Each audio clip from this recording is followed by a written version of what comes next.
Today's presentation is a general overview of multiple sclerosis. I adapted this presentation from a lecture that I gave to physicians who are not neurologists about 5 years ago, so there is a little bit of technical information in there, but I left it in case it's useful to you. I also am going to do a little giveaway of my book, Resilience in the Face of Multiple Sclerosis. If you're interested, go ahead and say so in the comments below, and I will select 3 people based on random number generation after 1 week, and I'll let you know how to collect your prize.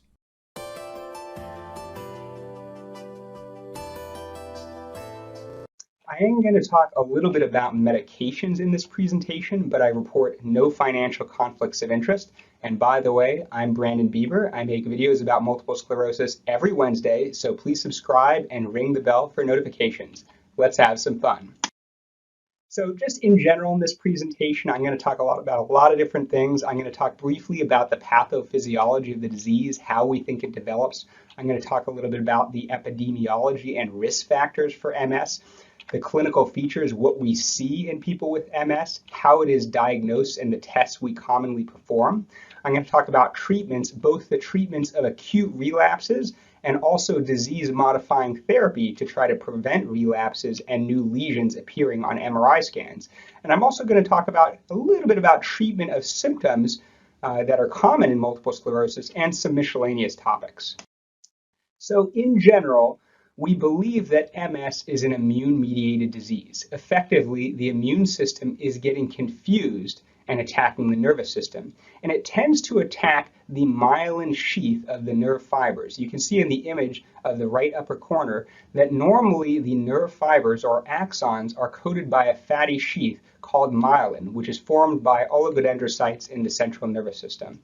And the immune system, particularly lymphocytes that are originating in the periphery, in the bone marrow, in blood and lymph nodes, are getting into the central nervous system and attacking the myelin. And this causes secondary neurodegeneration later on, which may be the substrate of multiple sclerosis. So there's some complex secondary factors, but we believe that the inciting event is abnormal inflammation causing injury to the myelin. And there's no real specific underlying cause to the disease. We believe it's a complex phenomenon arising from biological or genetic factors, along with various environmental factors, and maybe some stochastic or chance factors as well. Now, if you look at this schematic of multiple sclerosis, you can see abnormal lymphocytes, T and B cells, becoming autoreactive, in other words, targeting self-antigens and getting past the blood-brain barrier and initiating a complicated inflammatory cascade causing injury to the myelin within the central nervous system. Now, let's look at the epidemiology. Like many other autoimmune disease, this is a female prominent disease. About 75% of people with the condition are women, only about 25% men. The average age of symptom onset is about 30, and it's actually rare for people to get multiple sclerosis prior to puberty. There are some rare instances of that, although multiple sclerosis is relatively common in teenagers, and certainly there are some older individuals who get MS. I've seen some patients in their mid to late 70s, although that's not very common. And typically, multiple sclerosis is going to start in the relapsing remitting phase, which is a form of multiple sclerosis where people tend to have discrete attacks and then periods of relative quiescence or remission. And people with relapsing MS tend to have it earlier. So younger people, when they get MS, almost always have relapsing MS. Whereas when people have a progressive onset of multiple sclerosis, in other words, a sort of insidious or slow changing over time, they tend to be somewhat older. So there seems to be something about absolute age that influences how the disease manifests. Historically, we used to think that this was more of a European disease, but recent data within Kaiser Permanente and other databases shows an approximately equal prevalence in African Americans and people of Hispanic descent, although there's a lower risk of Asians and a lower risk in people of Native American descent. That's also true in Canada. In the United States, the prevalence used to be about 1 in 1,000, but it seems to have increased to about 1 in 350. So not a super rare disease at this point. Unlike a lot of other autoimmune diseases, such as lupus or rheumatoid arthritis and Sjogren's syndrome, it's not strongly associated with other autoimmune diseases. There are some studies showing a link to Bell's palsy, but really the data for a link between MS and other autoimmune diseases is not very strong. Now, there are many known risk factors for MS, even though there's not a single cause. For instance, low levels of vitamin D seem to be linked to multiple sclerosis. And I'll go ahead and put up a card to my video, Does Vitamin D Treat Multiple Sclerosis? There's some evidence that vitamin D may be a confounding factor, and the more important factor may be sunlight exposure. And there's some evidence that sunlight regulates the immune system, although we generally recommend vitamin D supplementation in people who have multiple sclerosis. This is also linked to the idea that people living further from the equator have a greater risk of MS. Now, there's also a link to a particular infection, which is the virus Epstein-Barr virus. And people with MS, especially adults with MS, almost always have positive titers against Epstein-Barr virus, even if they don't have a history of mononucleosis. People with a history of mononucleosis, the kissing disease that makes you sleepy, glandular fever, those people have double the risk of multiple sclerosis. There also seems to be a genetic factor. There are various genes that have a weak link to MS. The gene with the strongest link to MS is HLA-DRB1 1501. This is a gene that is in the major histocompatibility complex type 2 that influences how your immune system interacts with the environment. And people with 2 copies of this allele have about 8-fold increased risk of multiple sclerosis. Family history of multiple sclerosis is also a risk factor. To give a few examples, the female child of someone with multiple sclerosis has about a 3% risk, whereas a male child of someone with MS has about a 1% risk. There's also some evidence that month of birth is a factor. People born in May have a slightly increased risk of MS, and we think this is due to lower sunlight exposure during pregnancy. Smoking is also a known risk factor for MS. We also know that MS is more common in developed countries, so we think it may have something to do with our lifestyle, such as our diet, and maybe also hygiene. We're exceptionally clean in the modern era. We don't really get exposed to parasites in our youth, and that may kind of cause dysregulation of the immune system and increase our risk for autoimmune diseases. Now, if you look at a map of the world distribution of MS, you can see it's more common in countries further from the equator, especially in the northern hemisphere, whereas the tropical islands in Central Africa and Central South America definitely have a lower risk of MS. Now, what are the typical clinical syndromes that we see? MS can cause almost any syndrome, but these are the common things that we see. So we see optic neuritis, and I'll put up a card kind of explaining optic neuritis a little bit for you, which usually causes pain and vision loss in one eye. Another common presentation is transverse myelitis, or inflammation of the spinal cord, causing numbness or weakness in 2 limbs or 1 limb or 4 limbs. Another common symptom is internuclear ophthalmoplegia, which is an abnormal coordination of eye movements, where when one eye looks to the outside, the other eye does not follow, causing double vision. When intranuclear ophthalmoplegia is present on both sides, this is actually very common in MS relative to other conditions. It would be rare in other diseases other than MS. Some other things would be hemiparesis, weakness on one side, hemianesthesia, numbness on one side, ataxia or clumsiness of gait, or vertigo. Those are some of just the most common symptoms. But there's sort of rare associated symptoms as well. Some people with MS have bladder problems, and the reason for that is because when you have a spinal cord injury, it affects the bladder function. And what can be happening is the detrusor muscles or bladder muscles are contracting, but the sphincter muscles are not really relaxing. So there's sort of what's known as detrusor sphincter dyssynergia, and it can be difficult to void. People can also get urinary urgency and feel like when they get the urge, they have to urinate immediately, or they sort of can't control it. Another common symptom is layer meets phenomenon, which is basically getting abnormal electrical sensations when flexing the neck. So you flex the neck and you get electrical tingling here, or it shoots down the spine or shoots down the limbs. There are all kinds of variations of it. This isn't really specific to MS. It can also occur with herniated discs in the neck or even tumors in the cervical spine. So it's not specific to MS, but it's fairly common in MS. Another thing that we see is Uthoff's phenomenon, which is a temporary worsening of symptoms in the setting of heat, illness, or exercise. So for instance, someone could have optic neuritis in the right eye and then recover from it. But years later, they can have this phenomenon where when they exercise, they suddenly get blurry vision in the right eye, a sort of recrudescence of old symptoms. And what we believe is happening is that there's no new injury, no new inflammation to the optic nerve, but the optic nerve has sort of healed incompletely and is hence more sensitive to any sort of physiologic stress, most commonly something leading to an increase in body temperature, such as illness with fever, or even sometimes taking a hot shower or stepping into a hot tub or just light exercise. But it's thought to be perfectly safe to exercise. This phenomenon is, again, not new injury to the nervous system. Some other common things would be MS hug or multiple sclerosis hug. This is associated with thoracic transverse myelitis, where people will get this sort of tightening, banding sensation around the waist or the chest. And usually it's thought to be like a form of neuropathic pain. Some people can complain of sexual dysfunction. Men can have erectile dysfunction. Women can also have variants of sexual dysfunction.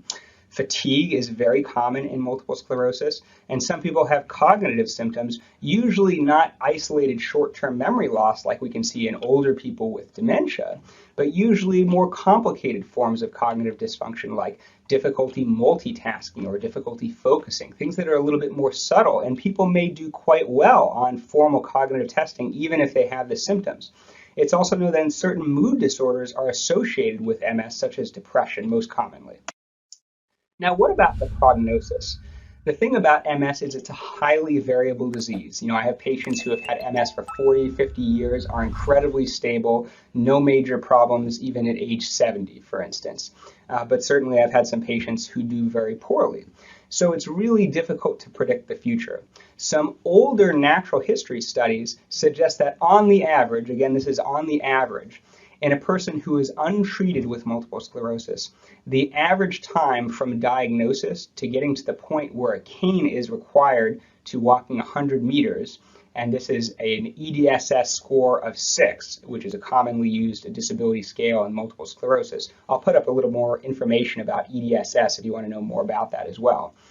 Was 27.9 years. This is based on an old natural history study, again, in people receiving absolutely no treatment. And there's quite a bit of variation from person to person.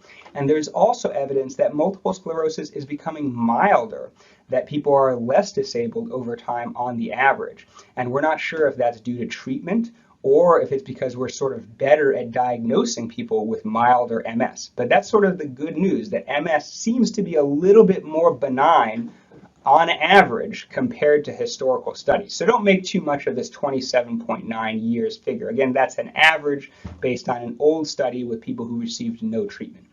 But one thing about MS is that even a single attack can be devastating. People can have relapses and recover, and they're completely fine.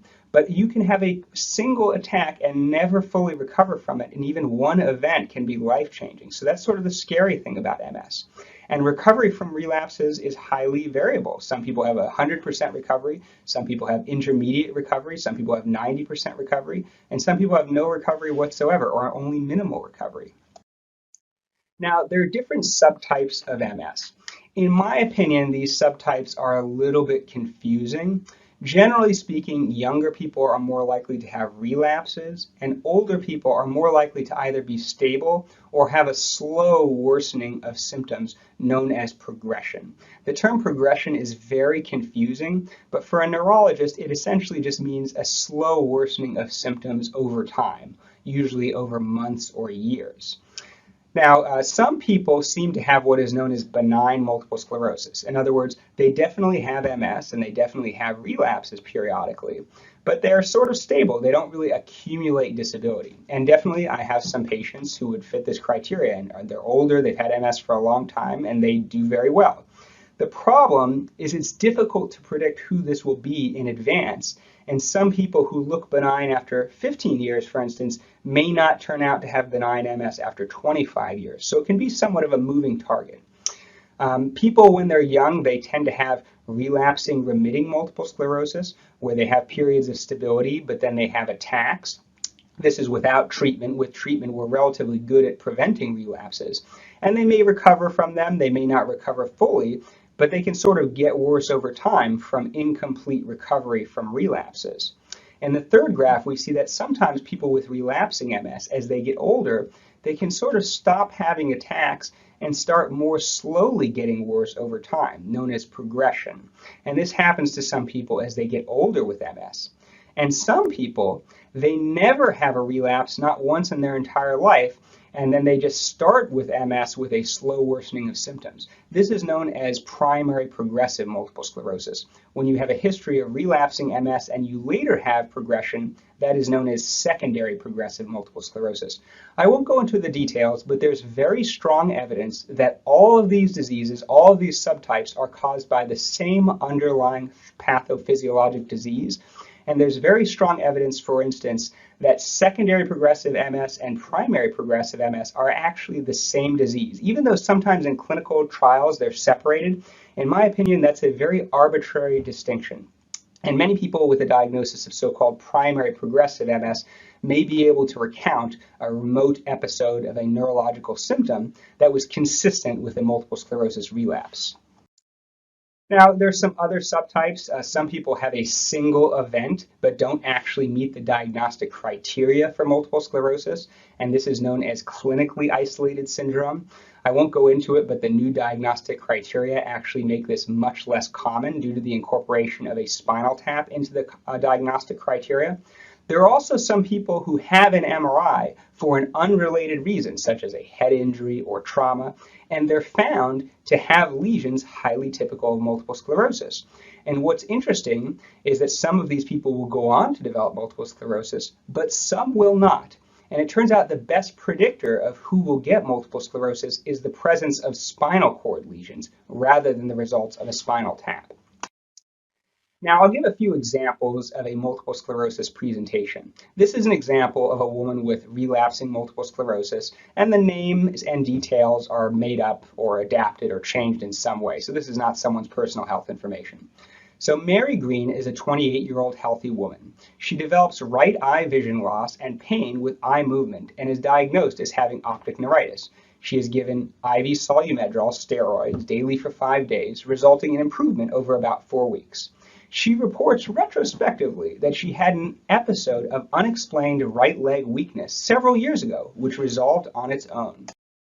On your exam, she also notices some heat sensitivity and fatigue along with Layer-Mead sign. Your initial exam shows she has some vibration loss in her ankles, and her acuity in the right eye is only 20 out of 50 with a right eye relative afferent pupillary defect. Again, if you want more information on optic neuritis, you can check out the optic neuritis video. So this is a history very typical of relapsing multiple sclerosis. Now, what about an example of progressive multiple sclerosis? John Smith complains that he, quote, can't keep up with his wife. His symptoms develop gradually over 3 years, and he now has to walk with a cane. He can only walk about 3 to 4 blocks before having to rest.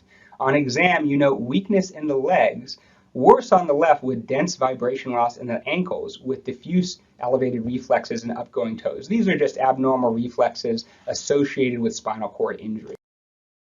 So that history was very typical of someone with progressive multiple sclerosis, but some people can have progressive clumsiness or sometimes even progressive cognitive decline. There are all kinds of variations. Those are just a few examples.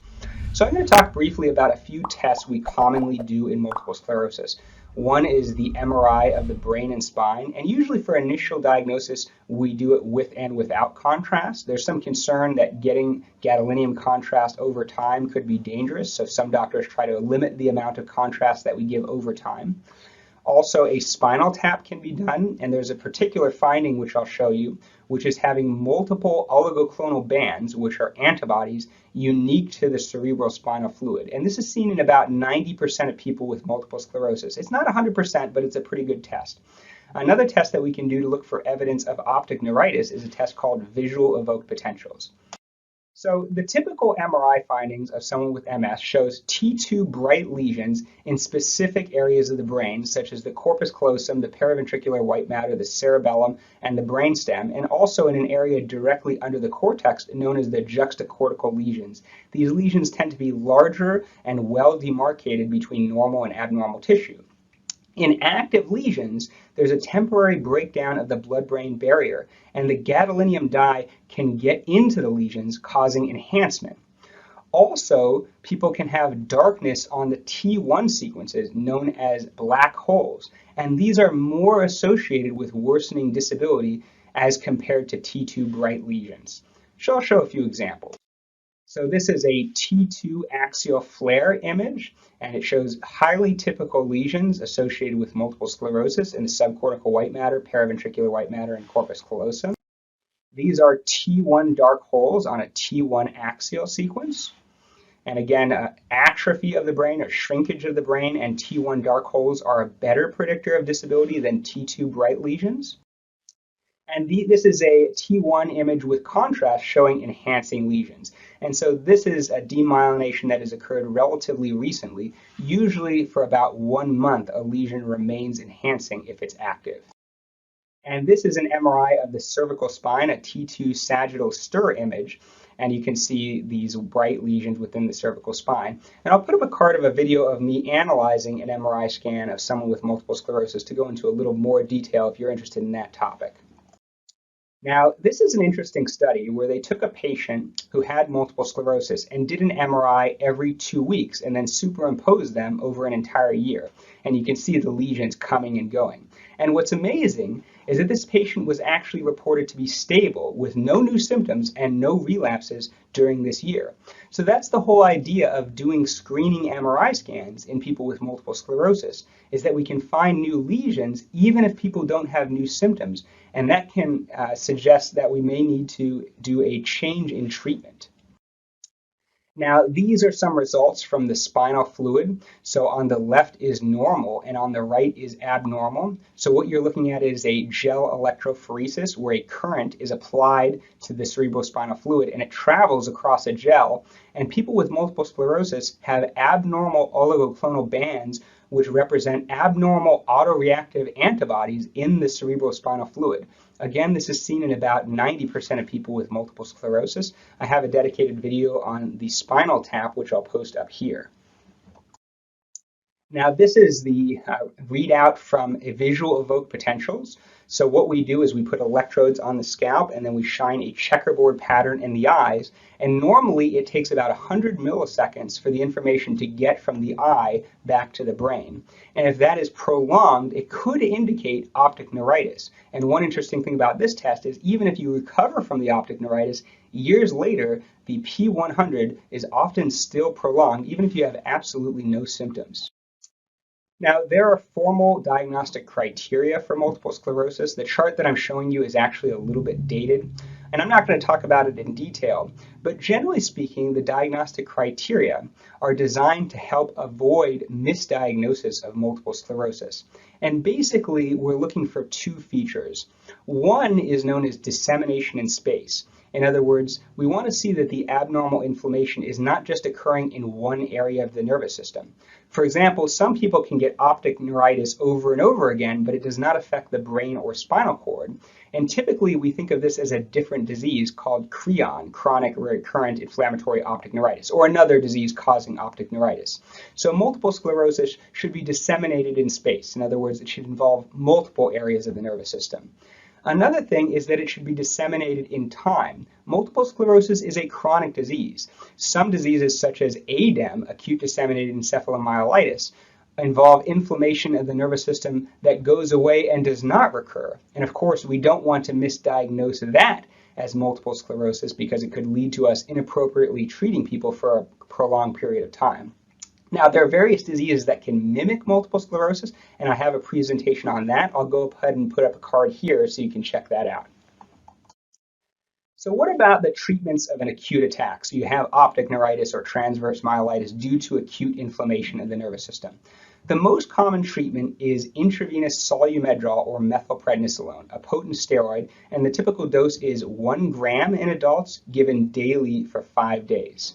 And you can also give it orally. There's a European study showing that oral methylprednisolone is equally effective to intravenous methylprednisolone, and the risk of damage to the stomach, such as ulcers, is actually the same, assuming you take a prophylactic or preventative antacid. A lot of doctors in the US will often give prednisone, the oral steroid, at an equivalent dose, and the equivalent dose of methylprednisolone, 1,000 milligrams, is prednisone, 1,250 milligrams. The problem with this is the tablets are only 50 milligrams, and so you would have to take 25 tablets daily for 5 days. Typically, steroids are taken in the morning, and the reason for that is they can cause insomnia. And high-dose steroids like that are typically taken with a preventative antacid, such as Prilosec, because there's a risk of stomach ulcers. Now, some people have a very severe attack that does not respond to steroids. So usually this wouldn't be done for people with mild attacks, such as optic neuritis where the vision is 20/30, or mild numbness. But some people have severe attacks and steroids don't work, and so we can offer a different treatment called plasmapheresis. And I have a dedicated video on this topic I'll put up in a card here. Essentially, it's a treatment similar to dialysis, which removes abnormal inflammatory components from the blood. Intravenous immunoglobulin, or IVIG, has also been used, although the data aren't very good and it's likely ineffective in multiple sclerosis. Now, one thing I should mention is a lot of people can have changes in symptoms that aren't really relapses, and we call these pseudo-relapses. So some people with multiple sclerosis can be very sensitive to any kind of physiologic stress on the body, and they can cause a recrudescence or recurrence of prior symptoms. So some typical things would be infection or sleep deprivation or heat or stress or electrolyte changes or other medical conditions, for instance. And really the treatment for this is to treat the underlying cause. For instance, if there's an infection, we would treat the infection. And one common thing doctors do is they have patients check their urine to make sure there's no infection, because it's very common for people to have a urinary tract infection causing a worsening of symptoms. And I've seen some cases where someone has a pseudo-relapse during a urinary tract infection and they're giving steroids and the urinary tract infection actually gets worse and they become septic and end up hospitalized. So we definitely don't want to do that. Now, what about the treatment in terms of long-term prevention? So these treatments are known as disease-modifying therapies. They don't make you feel better. They don't improve your symptoms. All they do is decrease the risk of relapses and decrease the risk of getting new lesions. And we can sort of divide these treatments into 3 categories. One category would be the older injectable medications. These medications are relatively safe, though they're somewhat inconvenient because they're injectable, and they're not highly effective. A lot of people could have relapses or new MRI lesions despite taking them. Another class of medications is the oral medications, which are all sort of unique. And then there are infusion treatments, which tend to be stronger, more efficacious agents, though with potentially serious side effects related to suppression of the immune system. So I'm just going to go over these relatively briefly. So one category would be the drug glutamer acetate, and some formulations include Copaxone or Glatopa. This is an injection of either 20 milligrams once a day or 40 milligrams 3 times a week. And it doesn't weaken the immune system. It's thought to work sort of like an allergy shot because it has proteins that are similar to myelin, and it's thought to tolerize the immune system to myelin over time. And the most common side effects are that it can cause like an irritating site reaction and a big red mark. And over time, with chronic use, it can cause dimpling of the skin. I've actually tried this medication myself, and if you want to hear about my experiences with MS disease-modifying therapies, you can click the card right here. Another category of medications are interferons. These are proteins naturally secreted by the liver in response to viral infections, and they're thought to regulate the immune system, causing the T cells in the immune system to shift from what is known as a Th1 or T helper cell 1 profile more to a Th2 profile, which is less associated with inflammation in multiple sclerosis. There are basically 2 types of beta interferons. One is beta interferon 1A, and the other is beta interferon 1B. Beta interferon 1A actually have the normal sugar side chain associated with the protein, whereas beta interferon 1B are different. They don't have that normal carbohydrate side chain. And there are different formulations. For instance, Avonex is given intramuscular once weekly. Plegridy is given once every 2 weeks. Rebif is given 3 times a week. Beta-serin and Extavia, which are identical formulations, are given every other day. There's some evidence that the high-dose, high-frequency interferons, such as Rebif, Beta-serin, and Extavia, are more effective than Avonex. Now, what about the pills? Now, these medications are all different. One class is the S1P receptor modulators, the sphingosine 1-phosphate receptor modulators. This is a receptor that allows lymphocytes, a type of white blood cell, to escape the lymph nodes and potentially fight infections, but also go into the nervous system. So these medications sort of trap the lymphocytes within the lymph nodes. And there are two medications. One is fingolimod or Gilenya, and the other is siponimod or Mayzent. And they both cause very similar side effects. So there's a side effect where they can transiently slow the heart rate. And for fingolimod, it's recommended to do an observation for 6 hours after the first dose. It can also increase the chance of getting a rare eye condition called macular edema or swelling in the back of the eye. This is a reversible condition, but it's advised to see an ophthalmologist before and about 4 months after the first dose. These drugs can also rarely cause infections such as shingles or rarely a serious infection of the brain caused by the JC virus known as PML or progressive multifocal leukoencephalopathy. Another class of medications are Tecfidera and Vumerity. These are medications that are fumaric esters. And it's not exactly known how they work. They may deplete lymphocytes in some people, but they're also thought to work in a neuroprotective fashion possibly, although that hasn't been proven 100%. And the most common side effects are flushing of the skin or redness of the skin, gastrointestinal side effects like diarrhea or abdominal pain. But there are rare cases of infections and even very rare cases of PML. And I have a video about the side effects of Tecfidera separately if you're interested. Another medication is Aubagio or teriflunomide. This medication sort of arrests the development of lymphocytes. So it's thought to be like a mild immunosuppressant, but it doesn't significantly increase the risk of infections. And the common side effects with this are upset stomach or thinning of the hair or synchronization of hair falling out. It doesn't make you bald or anything like that. And rarely elevation of liver function tests, and so it's actually recommended to do monthly blood tests for a period. And I have a dedicated video on Aubagio side effects as well. Now, another medication is Tysabri or natalizumab. This is an infusion given once a month in the infusion center, although some people do alternate dosing where they give it every 6 weeks or every 8 weeks even. And this is a monoclonal antibody which blocks alpha-4 integrin, which is the protein that normally allows lymphocytes to get into the nervous system. So it doesn't kill the immune system, it just sort of prevents it from getting in. Now, other than rare allergies, this is a pretty well-tolerated medication. The problem is because your immune system isn't surveilling the nervous system, there's a very rare risk of this serious brain infection caused, again, by the JC virus, and this is PML. And the risk can be about 1 in 1,000, but depends on various other factors. And if you want to learn more, I'll put up a card where I discuss more information about Tysabri above. Another class of medications are the B-cell depleters. Some examples include Ocrevus and Rituxan. There's also another medication called Arzerra or ofatumumab, and the subcutaneous ofatumumab formulation will probably be FDA approved later in 2020. These medications work on the CD20 receptor on B cells, causing them to break open. So it specifically eliminates one type of lymphocyte. And because it's targeted against one type of lymphocytes, although it does increase the risk of infections, most people do reasonably well. There's not a major increased risk of infections.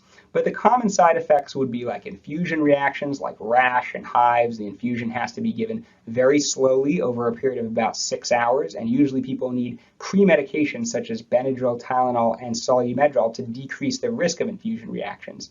And these infusions are given once every 6 months, so they're relatively convenient as well. Now, most people don't get too many major infections, but this is an immunosuppressant, and some people do get increased infections, rarely even serious infections. And there's actually one case of PML in a patient taking Ocrevus. So some other medications, just briefly, one is Lemtrada, which is an immunosuppressant that works on the CD52 receptor, which is present on both T and B cells. So it's kind of similar to Ocrevus and Rituxan, but it has a broader spectrum. It also works on T cells. But because of that, it's a little bit more deleterious. So the immunosuppression is a little bit stronger, and people can also get quite severe infusion reactions with it. Also, because the B cells come back later without the regulatory T cells, there's a risk of getting a new autoimmune disease. Often this is autoimmune thyroid disease, which is generally treatable, but there's certainly rare cases of people getting other serious autoimmune diseases, such as idiopathic thrombocytopenic purpura causing bleeding and things like that. Now, usually Limtrada is given daily for 5 days, and then 1 year later, another course of daily for 3 days. And the sort of good thing about Limtrada is some people go into long-term remission. And generally speaking, you wouldn't need any further treatment unless you have evidence of return of disease activity. So some people just get one course, another course 1 year later, and then no more treatment, potentially forever. Another high efficacy medication is another oral medication, cladribine or Mavenclad.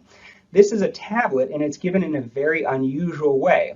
So usually people do 2 courses a year apart, and the exact number of tablets you take is dependent on your weight. So the regimen is a little bit variable. And the most common side effects of this medication are immunosuppression and infections, anemia, and there may be an increased risk of cancer with this medication.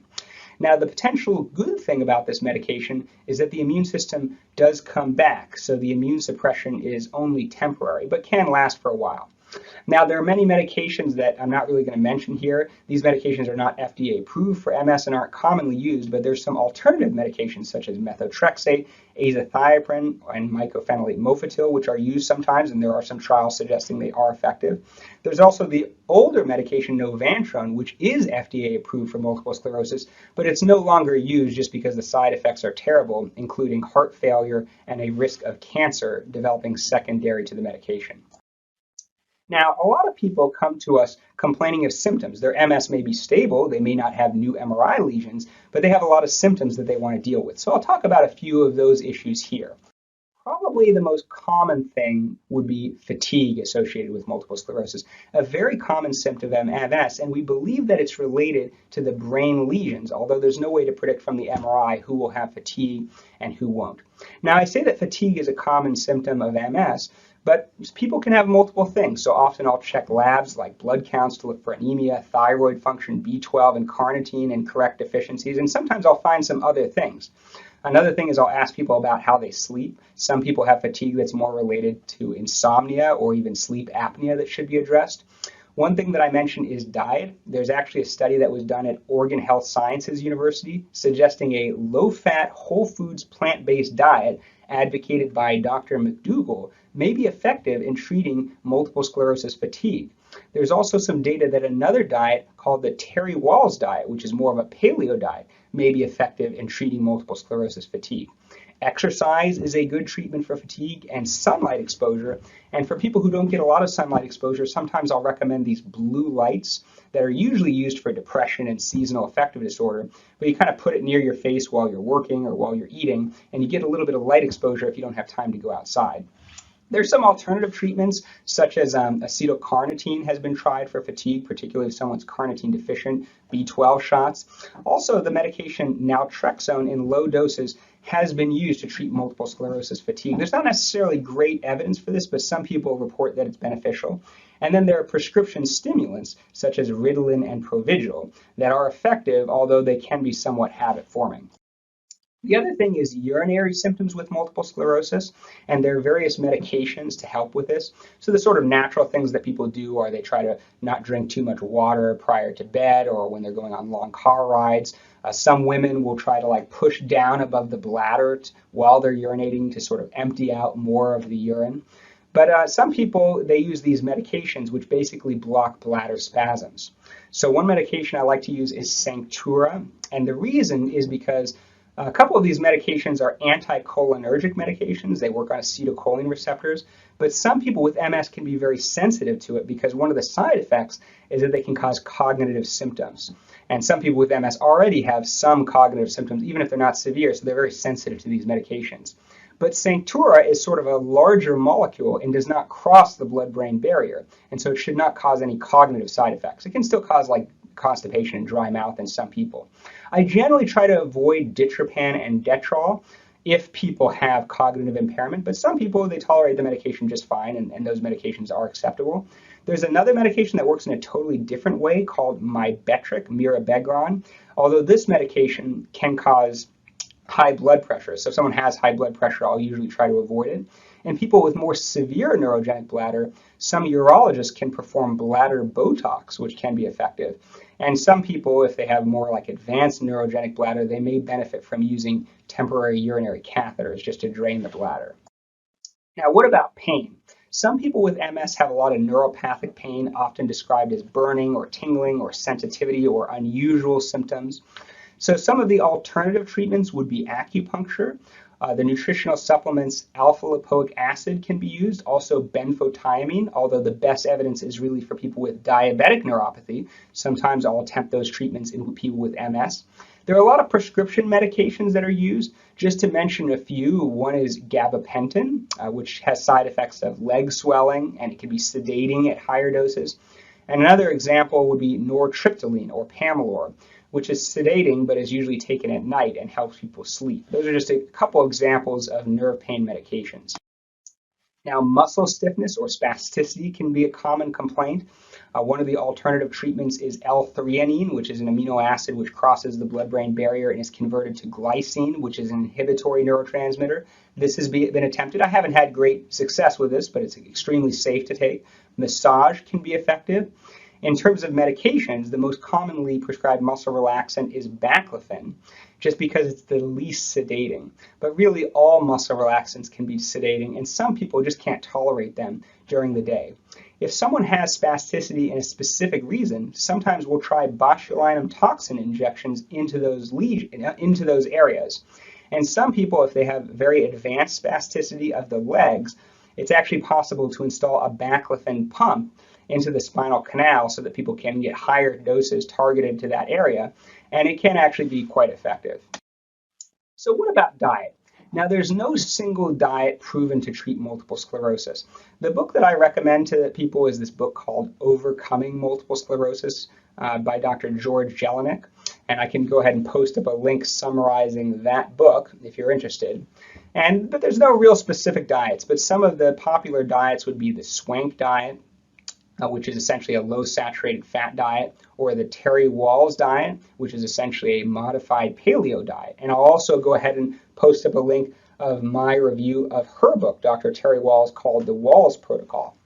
Now, my general recommendation is that there's some epidemiologic evidence for a link between saturated fat and MS. So I recommend mostly a plant-based diet with a lot of whole fruits and vegetables, low in saturated fat. There's also some possible evidence linking sodium to multiple sclerosis. So I recommend a low sodium diet, which is achieved by avoiding processed food and not adding salt and sauces with sodium to food. Now, a few other issues. A lot of people are concerned about vaccines.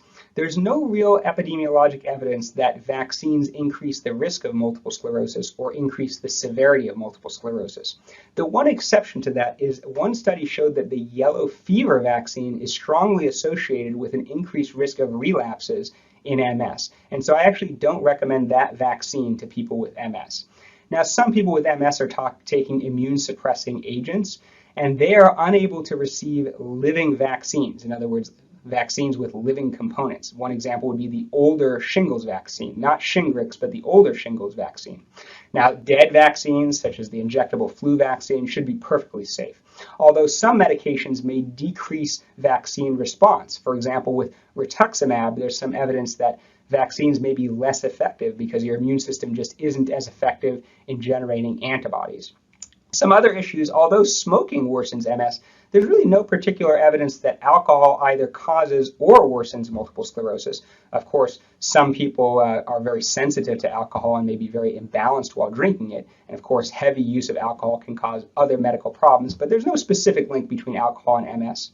And another thing to mention is there's a medication, Ampyra or dalfampridine, which can sometimes help with gait dysfunction in MS and help people walk faster. And it's thought to work by increasing conduction through demyelinated areas of the spinal cord. And that can work in some people. Now, if you have any further questions, please post in the comments below. And again, if you're interested in winning a copy of this book, please post in the comments below that you're interested, and I will enter you into the lottery.